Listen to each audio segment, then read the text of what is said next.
It gives me great pleasure to proceed to the next part of the program because it is my proud privilege to introduce our esteemed guest for this ceremony, Professor Anil Sahasrabudhe. And though it is a cliche to say that he needs no introduction, etc., for a change, it is true, he does need no introduction. However, I will do one anyway. It's a part of the formality, not of the necessity. Professor Anil Sahasrabudhe is the chairman of All India Council for Technical Education, AICTE Delhi, and the professor of mechanical engineering at Indian Institute of Technology, Guwahati. Sir has held several important academic, research, and administrative positions at Indian Institute of Science, Bangalore, Tata Consulting Engineers, Northeastern Regional Institute of Science and Technology, NERIST, Itanagar, and IIT Guwahati. He also served as Director of College of Engineering, Pune, COEP, since 2006 on a deputation from IIT Guwahati, and as an administrator. He also served as Director at College of Engineering, Pune since 2006 on deputation from IIT Guwahati prior to joining as AICTE Chairman. As an academician and researcher in NERIST and IIT Guwahati, and as an administrator in the capacity of Director of COEP, he has taken up several new initiatives for academic, curricular, and co-curricular activities, entrepreneurship, research, and good governance. He is Chairman, Basic Scientific Research, Empowered Committee of UGC and Swayam Board. He is Fellow of ISTE, IET, Institution of Engineers, INAE Board. He has also been bestowed with several awards, which include the Maha Entrepreneur Award 2011 of Praj Industries, Jeevan Gaurav Puraskar, or the Lifetime Achievement Award from MIT World Peace University, Pune in 2019, and Mahatma Gandhi Leadership Award from the Indian Achievers Forum and CSR Times in 2019. Sir, it is indeed an honor to have you amongst us today, and we are really eager to hear your thoughts. Namaskar, Dhanyavad, thank you. Good morning to all of you.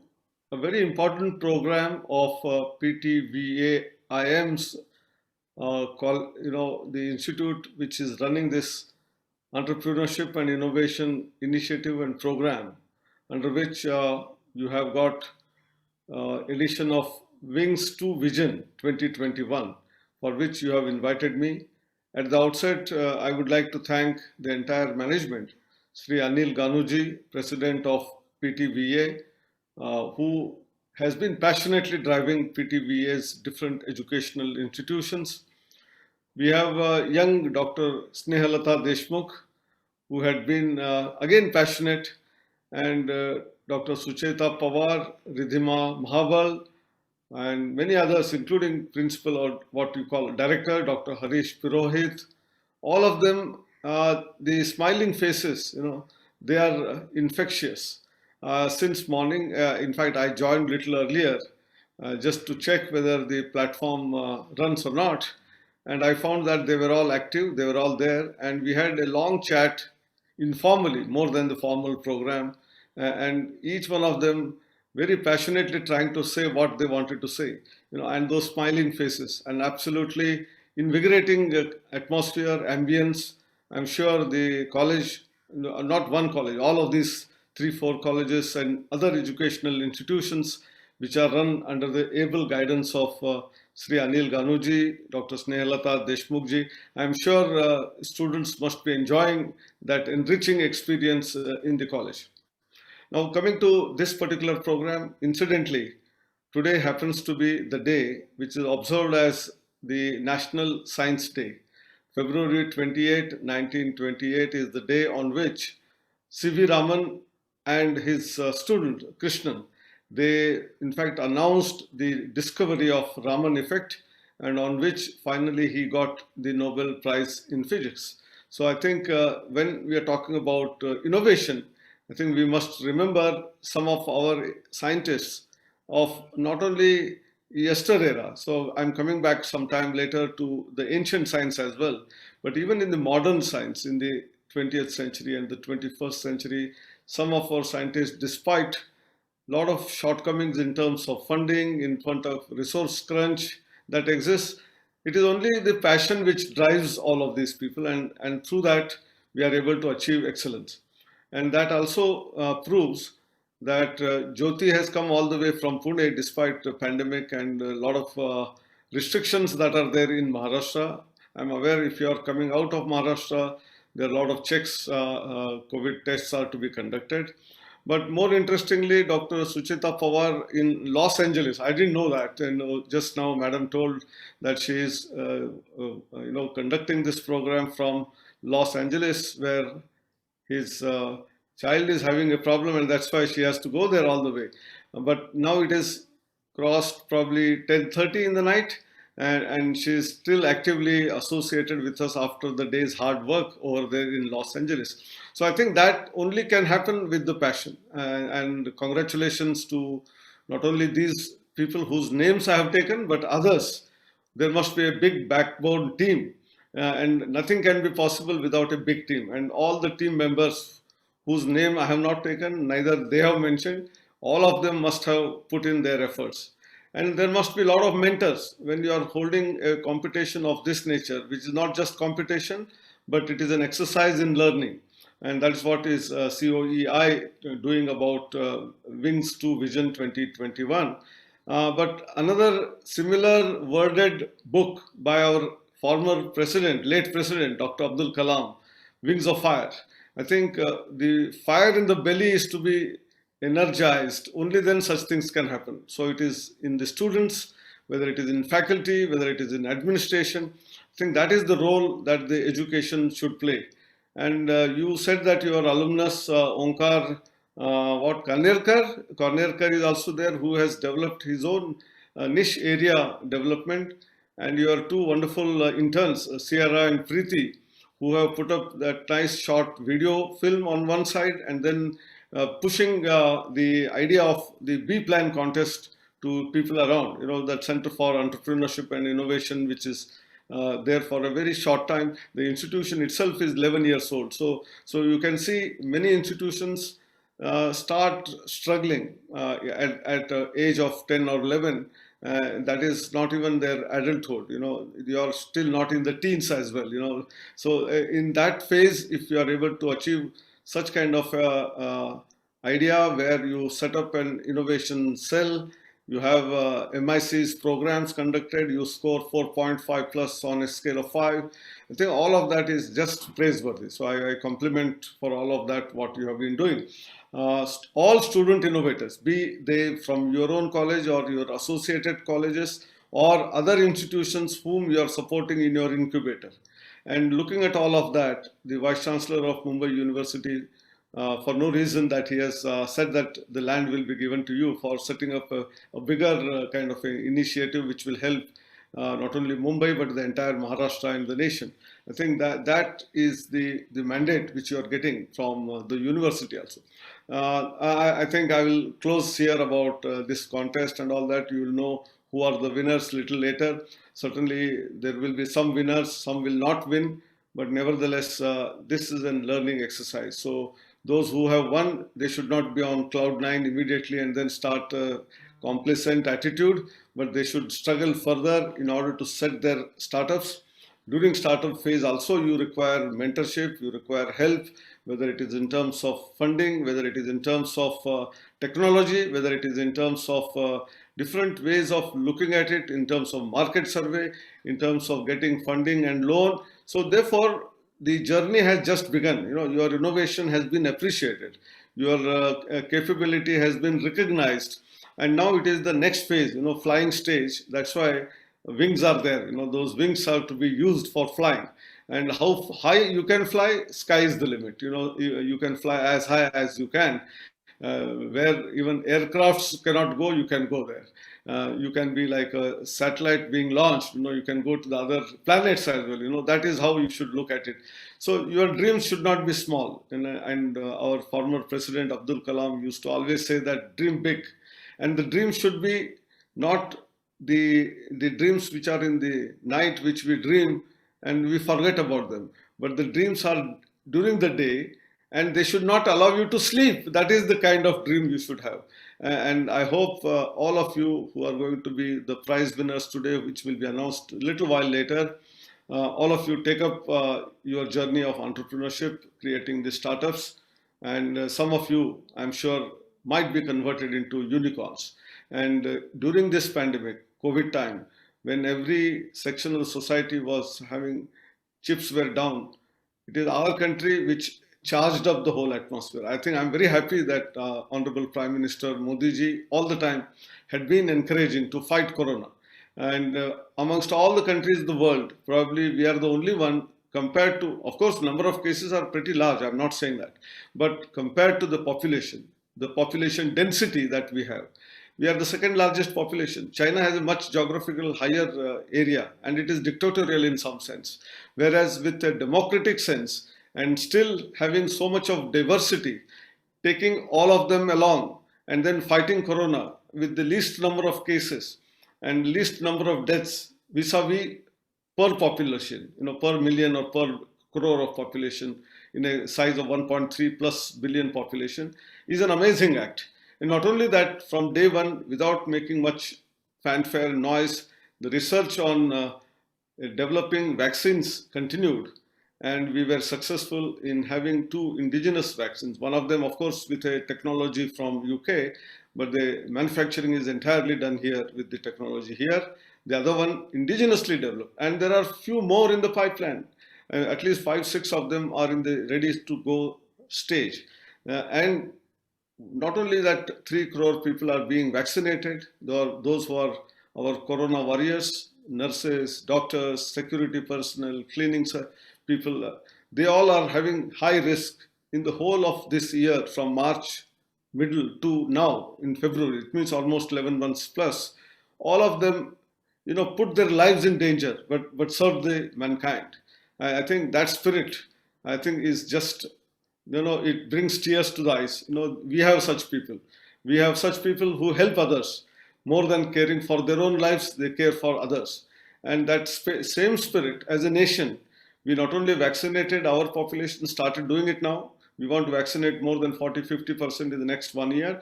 But about 20 countries have already received the vaccines from India. Nearly another 10 million have been shipped to different countries. And other 80 countries are in the pipeline. Imagine in a galaxy of nations of about 200, 100 of them depending on India for their vaccines. That itself shows that truly, many of you had talked about different Sanskrit shlokas. I'm not knowledgeable in Sanskrit. I was unfortunate not to learn Sanskrit because in our school, nor in high school, there was Sanskrit available as a subject. But whatever little shlokas heard from parents and grandparents, that is the limited knowledge that I have. But the 2 phenomenal statements, Sarve Janaha Sukhino Bhavantu. We don't want to be alone happy. We want the whole world to be happy. And then we also have Vasudhaiva Kutumbakam, which means the whole world is one family. Today, United Nations, under United Nations Development Program, whether it is Sustainable Development Goals, the word Mother Earth has started taking roots. It's only last 2 decades. Earlier, no one was calling Earth as Mother Earth.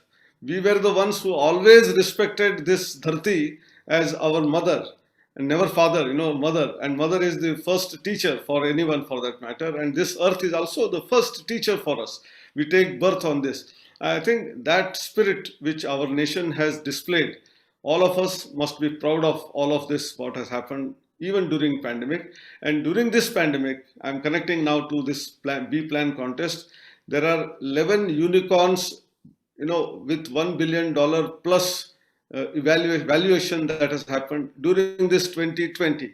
That means when the chips were down, it is our country which threw up such startups which became unicorns.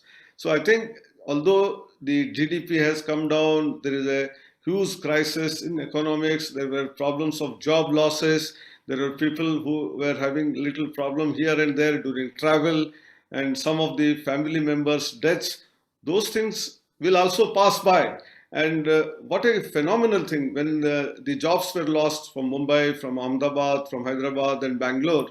People, especially in the north, mainly they were from Bihar or UP and Chhattisgarh and Jharkhand and West Bengal, they all traveled back. And because trains were not there, many of them walked nearly 500 kilometers, 1000 kilometers. You can imagine this is what we used to do in ancient times about more than 200 years ago, when there were no transport systems, neither the aircrafts, nor the trains, nor the buses. We used to go for Kashi Yatra. We used to say that grandparents will go and we don't know whether they will return. I think from that age to today's age of connectivity, people had to walk. And while walking, there were no strikes, there were no hallagullas, and many people on the way, villagers, towns, cities, they fed them actually. So it is not just government which supported, but common man supported another common man. I think that is the bonhomie, that is the friendship, that is the culture that we inherit for thousands of years, and that was reflected during the crisis. Only the crisis movements bring out the best in you. Remaining time, we may be fighting on various occasions, in the debates on the TV, on various other fora, in the college also during debating competitions. But when it comes to the matter at the at the lowest level, ground level, we are all one. Diversity may be there, we are all one. Nationhood is all, that spirit is visible. I think I'm very, very happy about that. Coming to the new national education policy, about which you had also referred, this is a game changer, a transformational one. Some of the elements of this new national education policy, although announced on 29th of July, the work was in progress for about last 4 years. And therefore, many of the initiatives which AICTE undertook way back in 2017, they find the reflection in our new national education policy. That makes me very proud that what AICTE envisaged, that what needs to be done in education system, especially technical education, almost all those elements are there, and some more into this policy. So one by one, I will narrate few of them and then connect them with the new education policy, and few things which are also there in the policy, what we need to do in the future, and how our young entrepreneurs, your startup fellows who are there, your interns who are there in your incubator or your entrepreneurship and innovation center, what opportunities they have in the future to do. That also I would like to deal with, so that they are encouraged to take up some of these tasks. So coming back to initiative of the curriculum itself, many times our industry, FICCI, NASSCOM, all of these people conduct surveys and says that only 25% graduates are employable, other graduates are unemployable. And this was paining me. These are pain points in our education system. Some part is truthful, but some is exaggerated. I don't find that our education system is so bad that we have only 25% employable graduates. There is no one from industry. If they were there, I would have took them on squarely on those fronts. If that was the case, there would have been big chaos in this country, with 3 crore plus children being in the higher education when they graduate, and if they are to do nothing, I'm sure there would have been on the streets several people without jobs, and then there would have been a big issue. It is not happening itself proves that they are not so bad, and they will get employed. Maybe they are underemployed. They may deserve a salary of 40,000 a month, but they may be getting only 20,000. That may be a possibility. But nevertheless, something or the other is happening to them. How else otherwise CEOs of Microsoft and Google and tomorrow also maybe other like Apple and already IBM also have our man. We have in many other corporations, the top 500 companies of the world, Indians are manning them. You look at various presidents of the universities or the deans of various management schools or engineering schools in US, they are all manned by Indians. If this education system was so bad, they wouldn't have made the mark there. So I think the grounding, the fundamentals, the foundation was laid here, from the schools to the colleges. Only in the higher education they went there, and they're shining there now. But the essence is our education system was comparatively quite robust. But some elements which need to be changed, we should not say that everything was honked out and good. So that transformation is required, and therefore what industry says has some truth, that our curricula in the universities are not upgraded or not revised for quite some time, and therefore what is true for 21st century is not taught. What is required for 20th or 19th century, if it is continued to be taught, I don't think the industry will accept it. And that's where we have started doing curriculum revision at regular intervals and gave it as a model curriculum for universities and colleges to adopt. You make changes. We are not saying that one cap fits for all. You must have, depending on the local flavor, institute like PTVA, which has the spirit of innovation and entrepreneurship. They may have more courses on innovation and entrepreneurship. Someone who would like to create people who are going to be employed, they may have more employment related life skills into their curriculum. If some institute wants to create researchers, then that curriculum must be more oriented towards research type of activities. I think that freedom certainly does exist and should be used. And then only nation as a whole will create employable people, will create innovators, will create researchers, and which will go a long way in the development of the nation as well. The next one is having introduced many new courses in the curriculum like AI, IoT, machine learning, deep learning, robotics, 3D printing, blockchain, augmented reality, virtual reality, cloud computing, cyber security. These are all niche areas where the future jobs are going to be there, whether it is management program, commerce program, arts program, engineering program, pharmacy program. All of these programs, including agriculture, will have IoT and AI requirement. Healthcare will require all of this.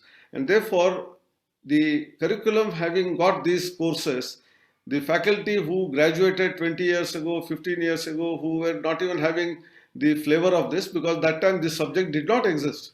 So they are not at fault.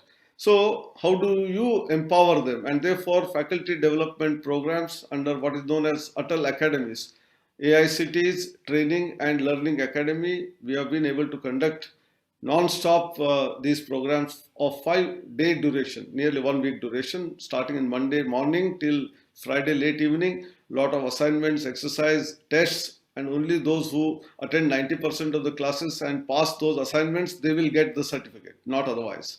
I think all of that, which we started earlier 2 years back, in the form of face-to-face mode with only 50 participants, because there was limitation of space, accommodation.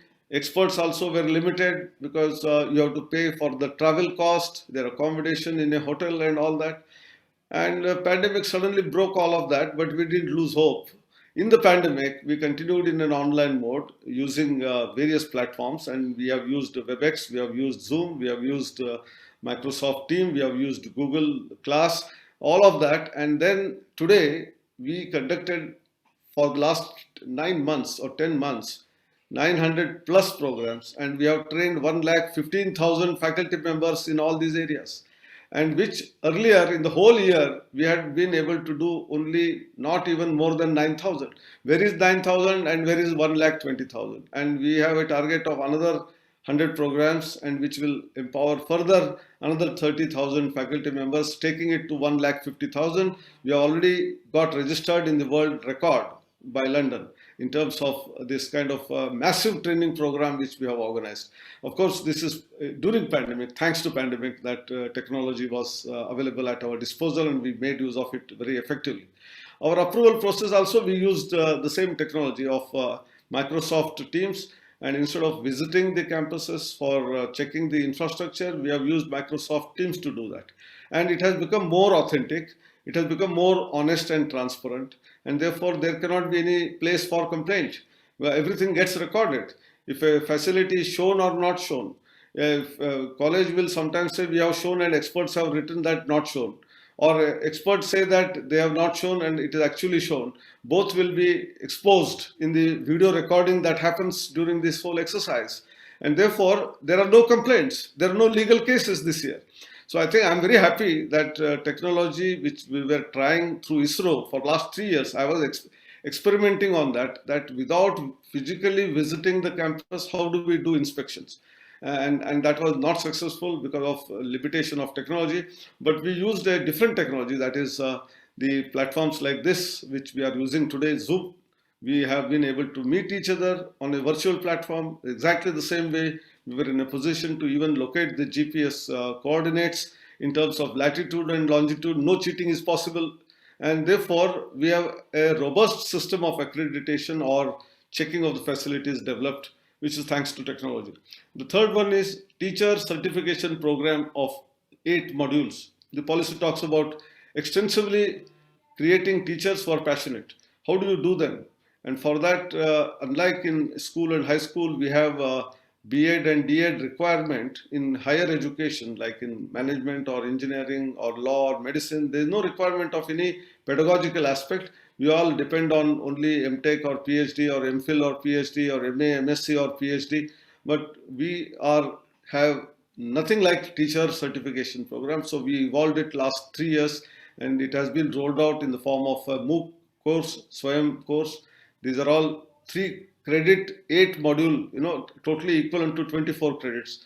A teacher has to go through full 1 semester to run all of those courses for themselves for learning, and then go for 1 month of internship, and then practice it for 1 semester under some senior faculty member. Only then they get certified, and when they're certified, they become from ad hoc or temporary to regular or permanent faculty, otherwise not. I think this is a new thing which we have started, which will empower faculty on one side, and quality of the program will also start improving. Of course, we will have further modules for higher faculty members, that is associate professors and professors and leaders, those who are principals and HODs and deans. So no one will be left out. Of course, someone at the fag end of the career at 57, 58, he has already been principal, he has already been HOD, he will probably not be doing it. They will anyway retire in 2 years, so we don't worry about them. But for the rest of the people, we will make this all mandatory. So beyond that, for students itself, you refer to universal human values and a student induction program of 3 weeks duration for a undergraduate program. But for postgraduate program, you can tweak it and reduce it to 1 week, whatever the period you feel comfortable. But essentially, values, ethics, and its professionalism and teamwork, all of that can be created through a program of this nature when one faculty member is having association with some 20-25 students.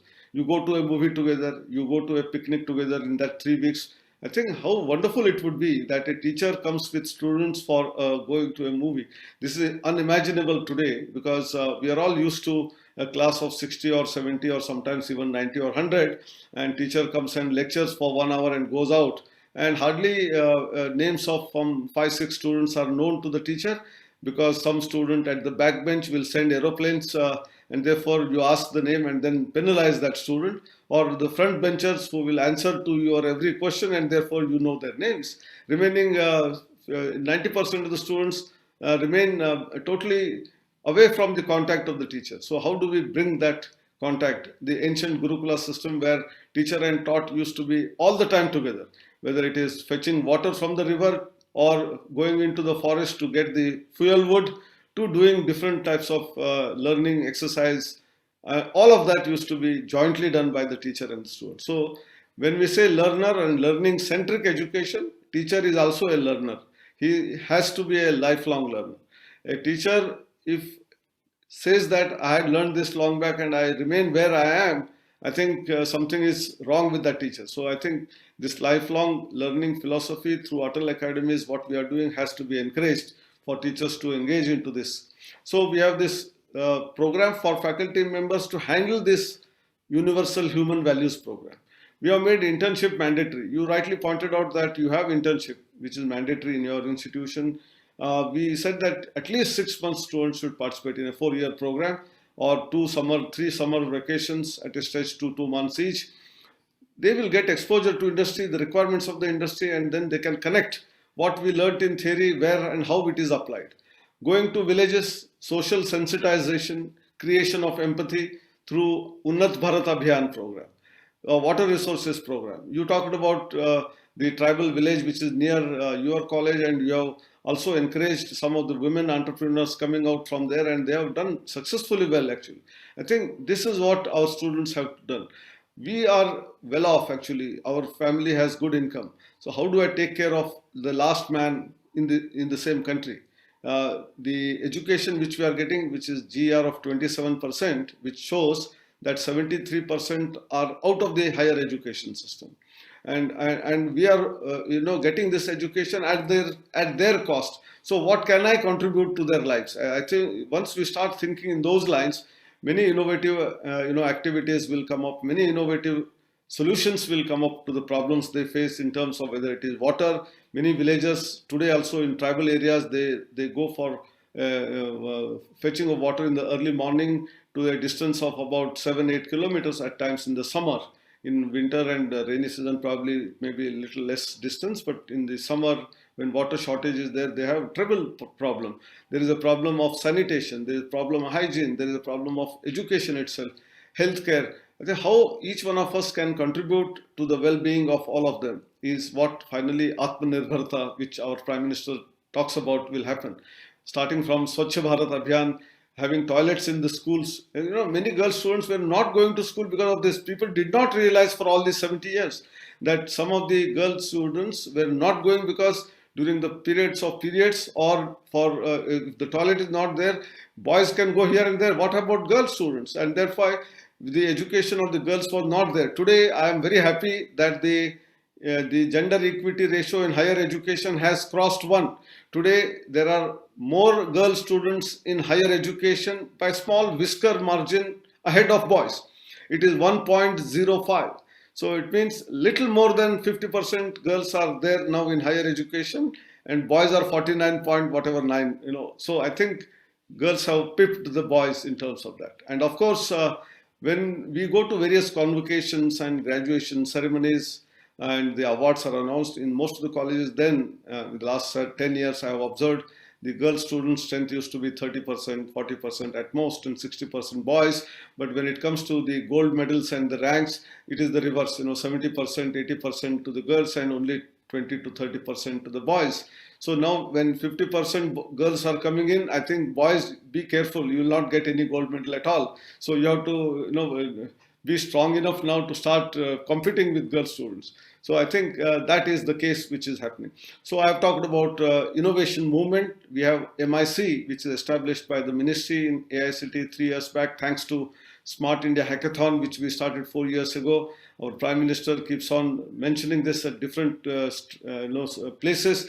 Different ministries have started conducting, and we have to help them, whether it is Home Ministry, whether it is the Ministry of Science and Technology, even abroad, Singapore India Hackathon, because he mentioned that in Singapore Prime Minister took it up. This month itself, we had, today is the last day of the month, first day of the month, we had ASEAN Hackathon, 10 ASEAN countries and India. Together we had a hackathon. The hackathon with Portugal is lined up. Hackathon with Australia is being planned. I think India as a global player in terms of problem solving for the problems of not just our country, but the rest of the world as well, has started happening. The problem statement for this ASEAN countries was blue economy. All of these countries are having the big coastline. India is also a big coastline, west to east, everywhere. And therefore, whether it is security on the seas, which we have been aware of 2611 and all that, or the transportation, or the plastic which comes into the ocean and cleaning of that, or the oil spill which happens. And there are various types of problems. Even the fisheries which have to be taken care of. All of this has a lot of relationship with use of technology, use of AI and IoT, and therefore we have been continuously trying to build that. So my only take is the new policy has all of these elements which I spoke and which AICTE had started off 3 years ago. But 2 or 3 important things which are there are the multidisciplinary nature of university. That is called Meru. So no more we can say that ours is a commerce college, ours is an engineering college or a medical college or a law college. Each one of them should have taste and flavor of any other domain of knowledge. Universities are the places like it is a crucible where everything will come together, melt and become a good alloy. And if we have to do that, we need all variety of education. In engineering college, there must be humanities and social sciences, different types of arts, music, dance, painting, anything of interest of a student, you must provide opportunity for student to learn. And if you don't have faculty, you collaborate with other institutions, coalesce and become one with some other institutions. And if some society trust has already 3, 4, 5 colleges, they can become one university by itself and start awarding degrees in the next 10 to 15 years time. When you show that you first get autonomy, you prove your worth, that you are capable of creating your own curriculum, your own examination, and then you will get a university status. So I think all of that is possible. Secondly, exit and entry, which was also lacking, and that is lacking all over the world. So if you get into some education, you do some 1 or 2 years of study, you feel that you are a misfit, or because of some tragedy in the family, you cannot continue education because your father, mother died, and therefore you have no wherewithal, you cannot pay the fees, so you quit, you take up job, and after 2 3 years, after settling down, you want to come back and complete your degree. Our university statutes and rules will say 3 year program of BSc can be completed maximum in 5 years. Otherwise, you will be checked out. You will have to start again from the first year.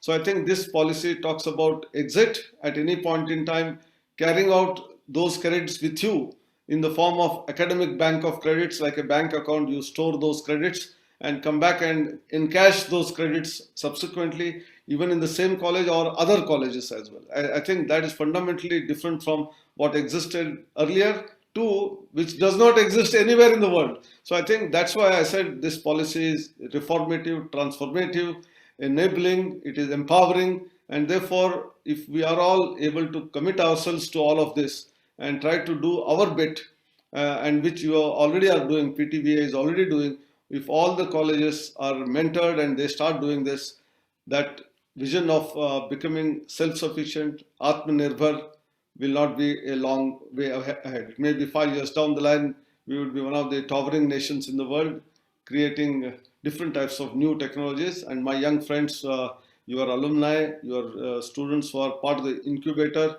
they have all these opportunities. No, opportunities galore. It is only up to you how to make use of them, how to put them into practice. And my best wishes to all of you, the award winners and non-award winners more so, because they will have to struggle more to do much better than these people who have done something. And let us make this nation proud of all of you. Namaskar.